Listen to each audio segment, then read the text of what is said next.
Good evening, everyone. Thank you so much for joining us this evening for the City of Corpus Christi's community input session about the proposed 2025-26 budget. We are very excited that you've taken your time to come out here and give us your feedback this evening. Before we get started, I just want to go over the program kind of flow and tell you how the evening is going to go. Tonight is an opportunity for you to learn more about the proposed budget and then give your feedback and input directly to city leaders. So the budget outlines the priorities of the city for the next fiscal year, but it will not be final until the city council approves it in September. So your timing being here tonight is a great thing. There's still time to give us feedback and have it be impactful. This is the third of 7 community input sessions taking place across all districts over the next few weeks. Each session is scheduled for 1 hour and will be divided into 3 parts. So for the first part, we'll begin with a few words from District 5 Councilman Gil Hernandez, and that will be followed by a brief video highlighting some points about the proposed budget and remarks from our city manager, Peter Zanoni. And then after that, and the remarks are complete, we'll open the floor for questions and answers. So we'd love to hear from you directly. We have a microphone right here, and when that part of the program starts, we'll invite you to come up and get in line. We do ask that people from District 5 be able to go first so that we have plenty of time for everyone to go. We will use a timer just to kind of keep things moving along and ensure that most people, as many people as possible, have an opportunity to speak if they would like to. And then at about 6:30, we'll transition to the open house portion of our meeting, which is a time when you can just wander around and talk to the departments that are set up in the back, talk to the city manager, talk to councilmen, and just ask your questions. So with that, our city manager will come up and make some introductions. Okay, good. Okay. We started on time. Yeah, we did. I got stuck downstairs talking to one of the, not stuck, but I was detained a little bit talking to one of our residents downstairs. Yeah, great. Well, it's looking great in here. How y'all? Whose first time is it here at the Police Training Academy? Right. Okay. What's your? Looks good, huh? Yeah, this is a great addition. Yeah, if you saw the conditions of where our fine men and women in blue used to train, you'd really be clapping. So this is a huge upgrade for the training. We self-perform all the training for our police officers. And this building, except for a swimming facility, is pretty much where everything takes place for a majority of their training. So we're grateful to the community who approved this through bond programs, and we're especially grateful for the support that you all give to our police departments. But tonight, we're here to talk about the budget, and really we're here to listen, so I'm not going to talk much up here. This is one of 7 events throughout the community where after presenting the council with the budget about 2 weeks ago, we knew there'd be about 4 weeks of engaging the city council. We've had 2 workshops already, and this is our third, is this our third or second? Third, yeah, our third community input session, and we have 4 more scheduled. So we're out in the community to listen to you on your perspective on the budget. We want to hear, where did we get it right? Where do you think we need to adjust a few things? My final note is that this does matter. And if you look back at the past 5 budgets that we've worked with City Council on, there has been adjustments between the proposed budget and the adopted budget because of community input. And so how that works is when we go to these 7 different meetings, there's usually consensus amongst the comments made. And first of all, we present all the comments to City Council, but then secondly, based on consensus of the community, we make recommendations to the council on adjustments to the proposed budget. Councilman Hernandez here to my left has probably one of the toughest jobs with his colleagues, which is they have to adopt the budget. They have to make that final decision. They'll be doing that under 2 readings, September 2nd and then September 9. So they care too about what you all say, and we'll help them and guide them. What you say tonight is being recorded by our budget staff. A full report will be given to council from all of the districts that we attend. So as a city manager, I want to tell you thank you for being here tonight. I know it takes time, but this is important to us, and ultimately it will reflect well on services that you'll get beginning October 1. So with that, I'm going to turn it over to Councilman Hernandez, okay? We want to turn it over to him, and he's dressed perfect for the occasion with these blues and everything, right? Looking good, Councilman. All right, thank you, everyone. I'm City Councilman Gil Hernandez, representing District 5, which we are wonderful facility here we're in. Also, you see some construction just behind, just right over here. It's going to be the new police substation on the south side. Obviously, you know our Bill Witt Pool, sometimes known as Gilly World. We have a lot of good things happening. We have, the widening of Yorktown. There's a lot of good things happening in District 5. If you live close to Timbergate, you know that's being reconstructed. We're also repairing that little street that goes into HEB Plus. What is it, Huntwick? No, yeah, Huntwick. So there's a lot of good things that we're doing. There's some things that you don't see. There's a little industrial park over here that we're also making repairs to that have been, ignored for a long time. So there's wonderful things and good things happening, and it's all kind of tied into the budget with trying to utilize the limited resources we have in order to maximize the services to the city. Now, I understand we're not going to be able to get to everything right away. I know sometimes we'll have some street issues, and they're in the plans, okay? Just, we got a big city, a lot of area, and we're going to try and get to everything. So if you have some specific, like your specific street, we'll have Public Works over here. Ernie, can you raise your hand? That is our Director of Public Works, so I guess he's an Assistant City Manager right now. We also have our libraries folks. Laura, would you raise your hand? Over there, so if you want to talk libraries, and I know we have some issues with libraries that we're trying to fix, but it takes time to get to them. Obviously, we have Chief Wade over there with our fire department. If you have any questions there, of course, we have our fire station 18 right over here across the street. It's the only one that's actually physically in District 5, but we also have a couple of others that service District 5, like out on Weber, it's number 6. What's the one over on Staples? 13? 14. That was close. So there, we have some services that are applied for us. We have Chief Markle in the background is our Chief of Police. We have Sergio with Parks over there. We have Dan McGinn with Planning. We have Nick Winkleman with our Water Department. I'm trying to see if I can catch everybody up there again. Tracy Cantu with our Code Enforcement. So if you have some code enforcement issues, right? Somebody's not cutting their grass behind their fence. I know sometimes I say, hey, you need to send somebody down Everhart because they're not cutting the grass on the backside of their house. Okay, but if you have some of those issues, we have animal control. Oh, there she is. She's back there. Wave your hand. Jump up and down. No, just kidding. So there's a few folks here. I want you to make sure you go out and have contact with them. Ask your questions. Ask the tough questions. I know I ask a lot of tough questions. Sometimes I wonder if I make people nervous sometimes. But anyway, I appreciate this. We're going to do a quick, I guess it's a video.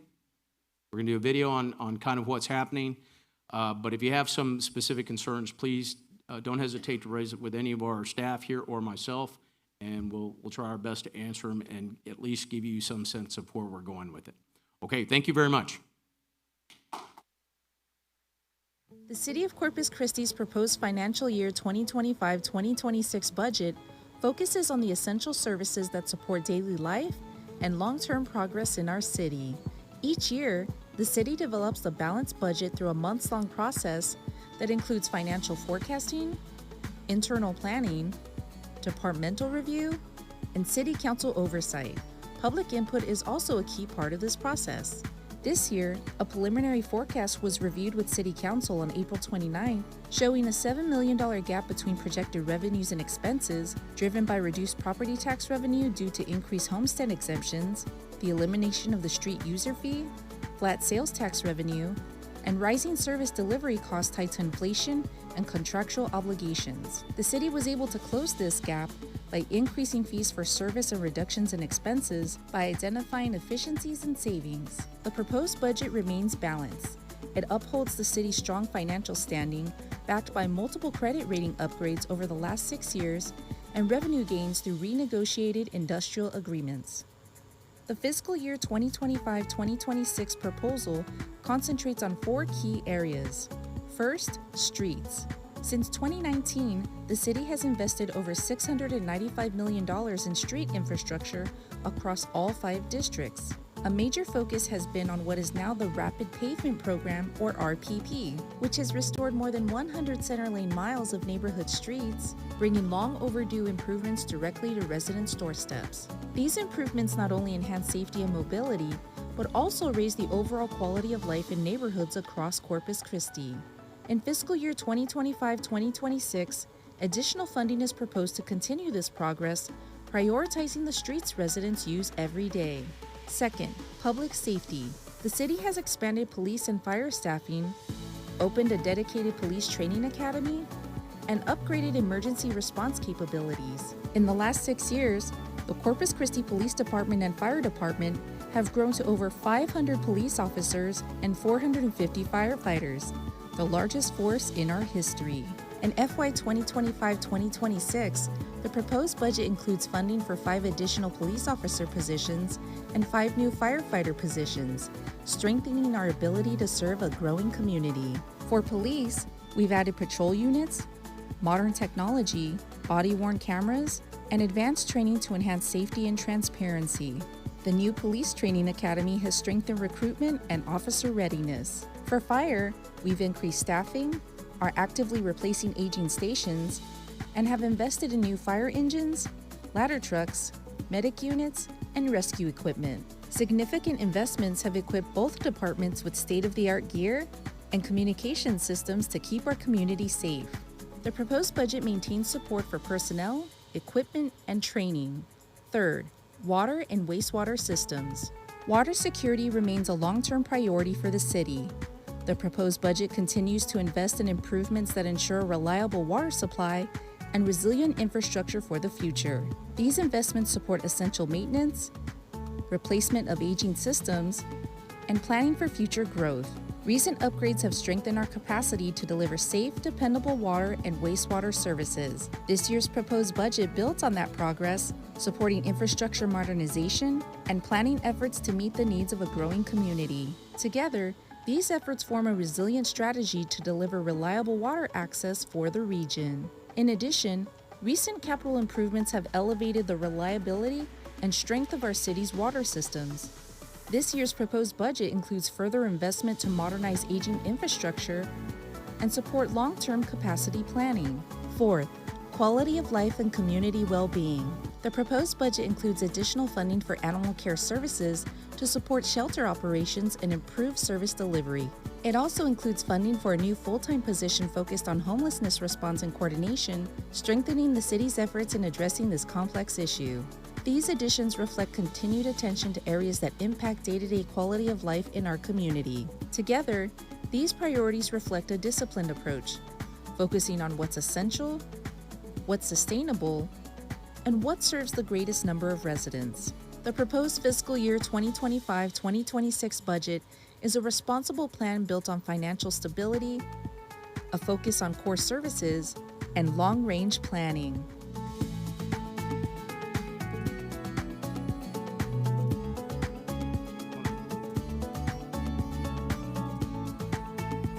Okay, I do want to identify some people that came in. We also have Councilwoman at Large, Carolyn Vaughn, that's here as well. Wave her hand. We also have County Court at Law Judge Lisa Gonzalez. Is she back there? Say hi. Thank you.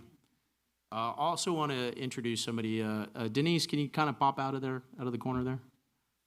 This is Denise Sudell. She's my executive assistant for myself and a few other council members.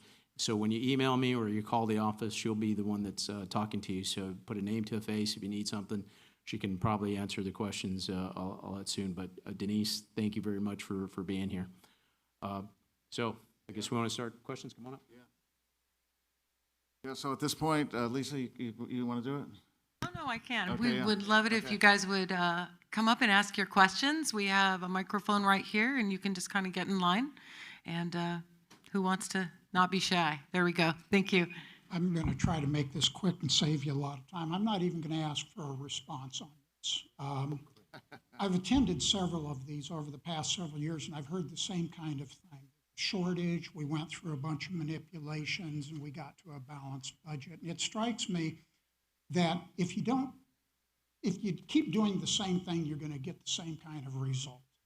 And maybe it's time to rethink how you approach budgeting for the city, because we seem to be stretched in terms of infrastructure. I mean, streets and things that you mentioned, libraries and parks and so forth. So I'm here tonight just to offer some suggestions. Don't even expect a response. But first of all, if you want to pick up a few $1 million, one thing I would suggest is eliminate your economic development programs and offices.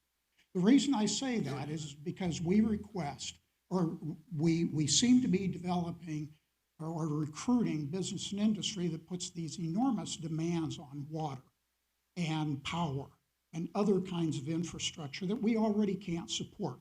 So why do we keep doing that? I'd say maybe it's time for us to rethink that. My second thing is I would suggest going back through the budget, looking at all of your various abatements, TERS, TIFs, revenue guarantees, industrial districts. Get rid of those. Basically, just put everything back on the tax rolls, apply the same tax rate that all of us bear, make it fair for everybody.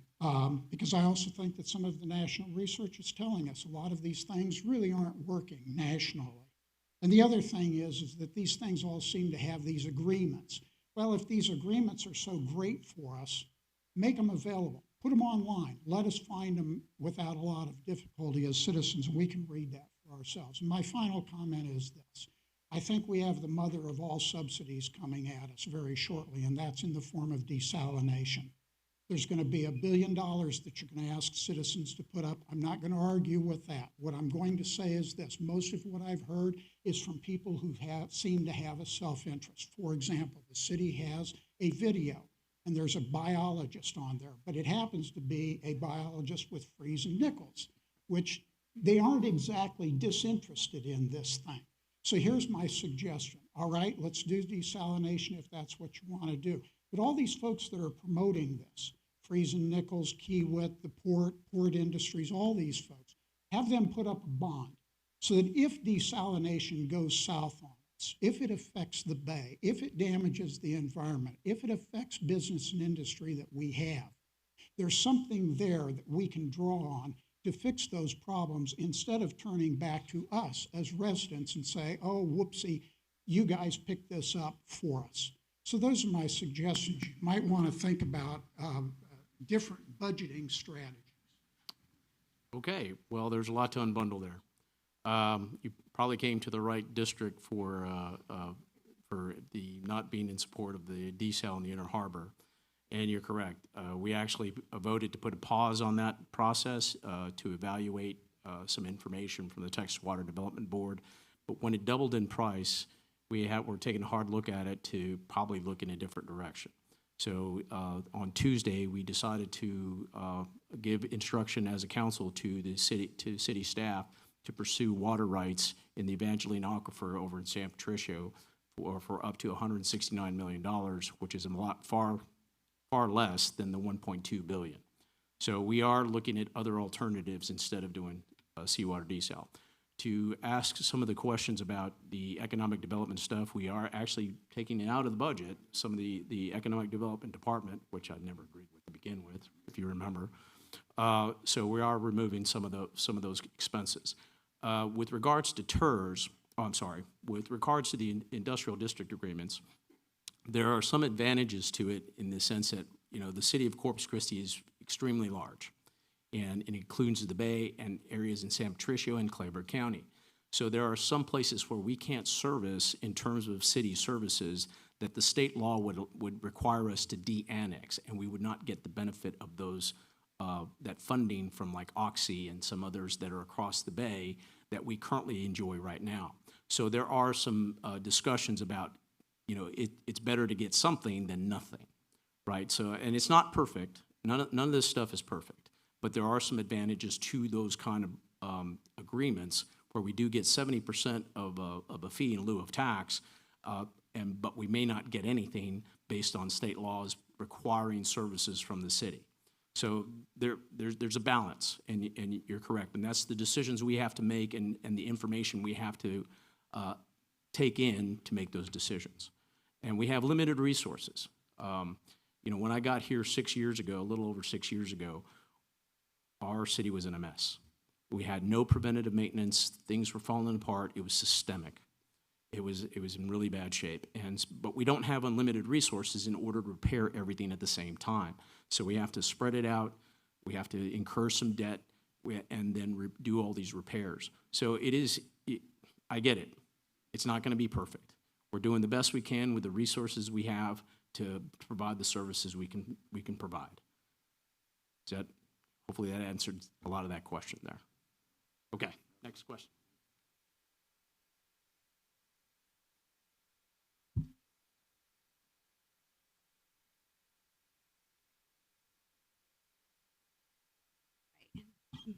Maddie, the District 5 resident.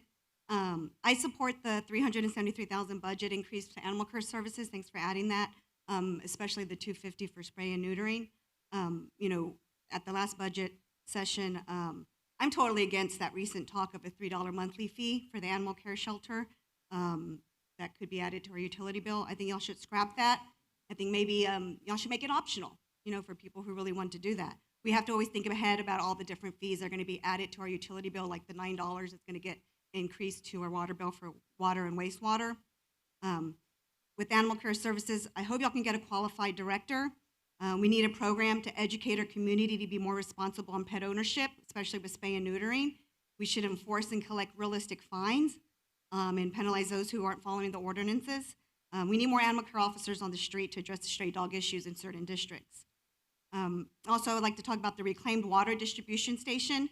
It's great that it's free to us residents, but the problem now is that y'all want to add $552,000 to that line item for 7 reclaimed water station positions, and that's free water for us. Unfortunately, many commercial and wholesalers, even landscaping companies, are using the reclaimed water service and charging the residents a fee. They're making money off of that free water. I agree with Gil and the other city council members to make it a net zero operation. It's $75 per $1,000 gallons. We could use that to generate the revenue to cover the full-time employee cost. The gradual charge, that's cool. Do it 25, 50, and then 75. Even at 25, and y'all said y'all had about 40 to 42 customers a day. That's $1,000 a business day for a whole month. That generates $20,000 in revenue. Other businesses are making money off of that free water. It's time to start recovering those costs. Thank you for adding the funds to the homeless service administrator position. Definitely in favor of that. Also thankful for all the nonprofits that have been helping. It's great to see that y'all are going to get some interns to do that, to help y'all with that. Keep the recycling. 6-day participation rate is great. It's not worth the savings to scrap it. And also glad to see the major progress on other water supply projects and no to desal in the Inner Harbor. Yeah, good. That was a great summary. Thank you for reading our budget and being so attuned to what we're doing at City Hall. So on animal care, the City Council, we did a mid-year budget adjustment that was in excess of $1 million. This budget adds another $350,000 or so, and that is to continue the recommendations that are in a plan that we had a consultant develop for us. And so they studied animal care services for about a year, came on site and compared us to best practice shelter operations.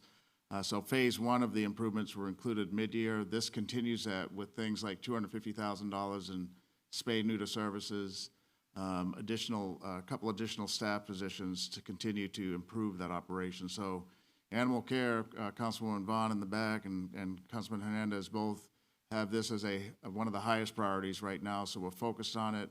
In this budget, as you saw in the video and as you heard, there really wasn't too many additional adds to the budget. I was excited to be able to recommend to City Council 5 additional police officer positions, 5 additional firefighter positions. What else was added is animal care services at about $350,000, $100,000 for homelessness services, and about $75,000 for grant writing, and that's it. And a $1.6 billion budget. That's all that was added in the general fund. So that shows where the priorities are of the council based on the community input. So animal care ranks real high. So, Councilman, did you want to say anything? No. Okay. Answer the question. Great. We'll have this gentleman come up then. Sure. Director Lugo, District 5, I'd like to address with our libraries. I know at Garcia, we had a bond that we're going to purchase land and then design a building. Just like to know what the status is. Do we have some land that we may be looking into? And then I know also the state law has changed with Garcia and then also Hart Library. And I saw the proposal in there that the funds were gonna not be as much as Hart because it won't be as open as often. So my question would be, will there be any funds, if there's any additional funds from not using all the funds for like Hart, will they be distributed to the rest of the branches that we have here in town? Okay, it's actually just a reduction in the cost because the time frame. So let me give you the background on that, right? So we have two libraries, the Garcia Library and the Hart Library that's over in Flower Bluff that are on one's on CCISD property right next to Caffey. This is District 5 one. And then we have one that's on the Flower Bluff, right next to Flower Bluff High School over off of Waldron. Because of the safety concerns that they have at school districts where we don't have public interaction with students at any school, you have an issue when we've had these programs where we had where they both used them at the same time. Well, we can't do that anymore. So in order to try and adjust for that, they've asked us to close while they use the facility and then open when they're not in session. Now, we had this first start off here at the Garcia Library, and my solution to that was that we need to sell that back to CCISD so they can use it and then build a new library. And so we did that on the bond for this last 2024. But since we don't have a recreation center or a senior center on the south side, that was to be a combined facility. So we put money in the bond to design it for that facility. Now, it'll be in the next bond to try and find a location to actually build it. These things take time, and you can't build a building, a library overnight. So it takes some time. Now, I wasn't expecting that with the Hart Library, so we're probably going to have to do something similar to that with regards to finding a new location. But like I said, it doesn't happen overnight. We are going to eventually have that new library here on the south side with a recreation center.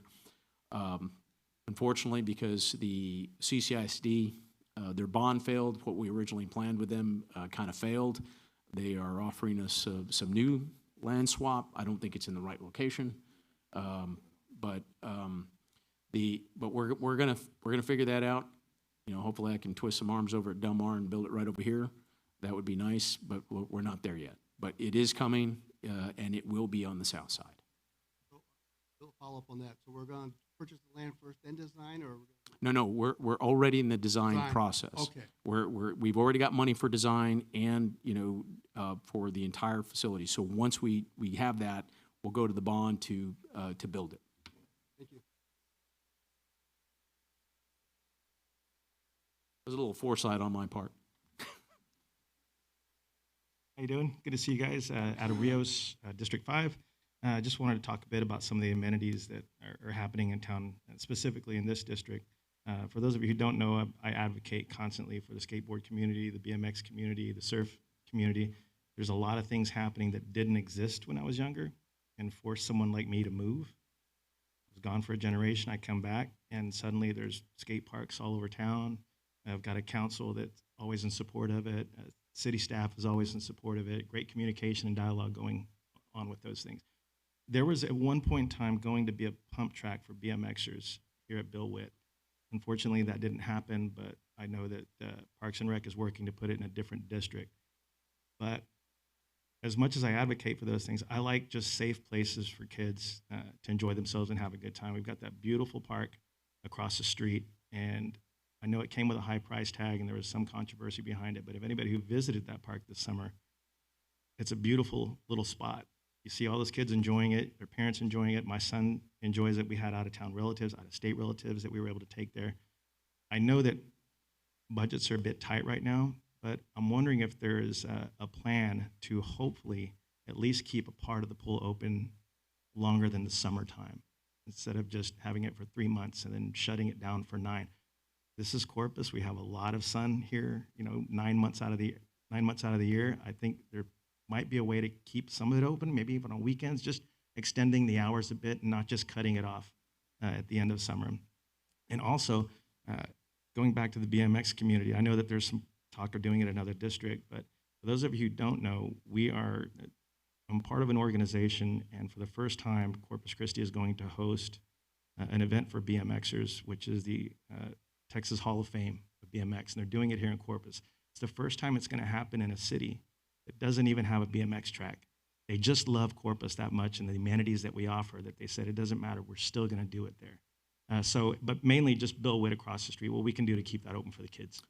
Okay, this has been somewhat of a discussion that, me and the city manager have had about, and Parks and Recreation. Robert Dodd's not here, but about making sure that that stays open at least for the lap swimming, have lap swimming hours. It is heated. It can't be open during the winter. We're still in discussion about that, because there's other pools that we have open during the winter, Collier and the Auditorium. With regards to Bill Witt, in the master plan, and just for reference, the first place I took Peter when he first got here, before he even started, actually, was to Bill Witt Park. And we created a master plan for that. It also includes a small skate park kind of towards the end. I'm not sure if you've seen it or not, but I know Adam's on our Parks Board. Adam Rios on our Parks Board. So we do have, there are some things that are happening. It takes time. I can't make that Bill Witt Park to where it's perfect. I know we got the pool in now, but we also have money that we're doing to improve the infrastructure, the parking lots, the roadways there. That's the next phase, and then the next phase will be to improve some of the fields, like the baseball fields. But it's over time, because like I said, we have limited resources, and we're trying to do it over time to improve that facility for the residents of District 5. Just to say that that's accurate, and it was a Friday before my Monday that Councilman took me there, and the park it looks much better today. I think we can agree to that, but it was Friday at like 3 o'clock, and Councilman was saying, this is wrong, that's wrong, this is wrong. But one thing I noticed is there was nobody in the park on a Friday at 3 o'clock. I said, Councilman, we need people here in this park. So we have the swimming pool now, we have a dog park, we have a splash pad. Soccer fields are in better shape, and so that's what we want for the community. But that was a good first stop for me in the city. Everybody been to the pool? Pool? Awesome. Thank you. It's a great pool. I took my grandson there. I had a blast. I even had a blast with a big bucket over my head. Tony Reyes, my concern is with, we did away with neighborhood services, right? Which social services was under that umbrella. And I'm glad that y'all put the homeless project into it. But I think what we need to do is start engaging with the nonprofit. So if we could put the criteria of that person that's doing that's leading the homeless project, just like to follow the model that we did with the developers, where we would meet up in the 6th floor or wherever at City Hall with all the nonprofits, so they can tell you what the challenges that they're facing, and that person can hear it and communicate to y'all. B, if there's any ordinances that need for the shelters to communicate to the people that are struggling on the streets, or even people in poverty, they can give those ordinances so they'll be educated about what they need to face. Because as you know, the current administration of our government has changed how, if you're camping, you could be arrested if you're caught camping somewhere. So that's the proposal, I think, or he signed a paper on that.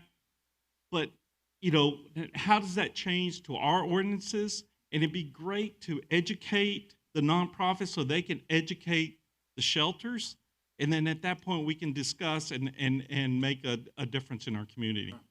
Yeah, and Tony, thank you for being here tonight. We know you're a strong advocate and partner, and that's something the new homeless coordinator will do. There was some semblance of that under the prior group that we had, so we'll bring that back, and that's an important part. We had a speaker last night that asked, I don't see him here, Mr. Samuels, last night said, how can we want to invest tax dollars, but how can we get others to help us so that the city doesn't have to financially manage all of that? And so that's the way right there, is we want to make sure we tap into those nonprofits, and there's quite a few. We were at Flower Bluff last night, and there's 2 down there that are high performing, and there's many right around City Hall. So we appreciate the work you do to help us in our community, and we'll help you out. Well, those ordinances will also help, so we won't have people on the streets Right. manhandling for money, right? Yeah. So if we can educate the shelters to say, hey, this is what we're looking for in the city, I think the educational piece will help out. Yeah, we agree. Thank you again. Do we have time for one more question? Yeah, that's, there'll be time for many more questions as the second part of this format, as Councilman Hernandez says, is to mingle with all the teammates that are back behind us, so. The third part, what was the first part was listening to you, or? First part was the video. Okay. No, go ahead, sir. Yes, sir. Well, my name is Mark Borgeson. I'm a local resident here, and as a retired law enforcement officer of 25 years, I appreciate and applaud you guys for the resources you're putting into law enforcement, fire, and other first responders. I know I'm echoing, probably heard plenty of this, but as a resident, I've vastly enjoyed this. Calling it a pool is an understatement. The miniature water park, Gilly World is great. Yeah. And I saw a lot this summer. I understand the resources that are needed with the number of lifeguards you have to have with the kids and the park situation. As a resident, I don't see why we can't find ways to charging might upset some people, but it's a water park. It's not just a pool to go swim. And keeping that open from spring break to Labor Day, I think is a realistic thing. If the city wanted to figure out a way to make that happen for kids, the weather we have here is perfect for it. I'm almost also a member of PRAC, Parks and Rec Advisory Committee here, and we support keeping at least the lap lanes open, find a way to make that possible for a lot of the local residents. So, but thank you for your commitment to the law enforcement. Yeah, thank you. Really appreciate it. Yeah, we appreciate them tremendously. So on the pool, because the natatorium is being, some maintenance is being done by the partner agency, the school district, the lap pool here will be open through Labor Day. So just FYI, so you can go swim in the lap pool through Labor Day. That's just because the natatorium is closed, so we didn't want to inconvenience. But as the councilman said, we're working, excuse me, we're working with the Parks Department and our budget teams to see how can we keep that open longer, that beautiful pool facility right across the street. Yeah, thank you. Thanks for being here. Ma'am, come on up. I'm here to advocate for the libraries. We need more money. And the thing is, I looked at the benchmark cities and, the benchmarks we usually do and stuff, and we were ranking really below as far as our percent of general fund. And I know Austin and all them, they're really, and Plano and all, they have a really big budget and everything. So I just went ahead and took like the cities more that were comparable to Corpus, which were, serving between 4 and 7 libraries. And so I was looking at the population, and so we have, and this is dealing with Arlington, Garland, Corpus, Laredo, and Lubbock, we have the second highest population. So our libraries are serving one of the second highest population with those libraries that have 4 to 7. And our general fund, the library budget was 6.198, which the average, in the percent of the general fund, we had at 1.8. The percent of the general fund for those other cities is 2.33. So, we're really below the general fund. And the other area that's concerned is a number of positions that we're staffing our libraries with. We're below that too, as far as the positions. The average is 64.1, and we're at 59, I think, going down to 58. So we're serving the second highest population. And I thought, well, do we need a closed library? Of course we don't, because we have Hart. And we're also serving, our library per square miles is 26.77, which one is the second highest, again, with those libraries those cities that have 4 to 7. So we are below average with the percentage of money allocated from the general fund. We are below average in the staff provided per library. And they provide, there's like a multi-purpose that our libraries, they're homeless people, they serve everything. So we need more money, please. Okay, I want to say that, I agree that we have, libraries for cities are traditional service. and they're, you know, we have to modernize them to reflect the new environment that we have with regards to libraries. Now, I've been, like I said, I put my money where, or my mouth where I mean to be, right? So we are designing a brand new library. Now, hopefully it'll be the modern and to address the needs we need for it currently, but we're not there yet. So we'll get there. I just, you know, like I said, it takes time. You know, the pool it was a 6-year odyssey to get the pool. So this is good. I started this, you know, 2 years ago. So I may not be a councilman at the time, but I think we'll see that to the end. And we'll have a nice new facility here. We'll probably do it again. We'll do another one in Flower Bluff too, so we can have the longer hours, the more resources associated with libraries. But, and by the way, Ms. De Los Santos is on our library advisory board. Okay. Go ahead. Thank you so much, everyone. We're going to transition now to the open house portion of the evening, and we encourage you to just go back and mingle and ask people questions directly. One thing. Remember streets. Ernie, raise your hand. If you have a street issue, Ernie, code enforcement, Tracy, over there on the right-hand corner. Animal control, Katie. She's over here over there on the left side. Are you over here? You're over here on the right-hand side. And Parks is over here. Sergio, raise your hand. Okay. All right. Thank you. You want this water? It's not mine. Okay. Is this mine? Yeah, have it, yeah. Yeah, For me now. Yeah, I have it.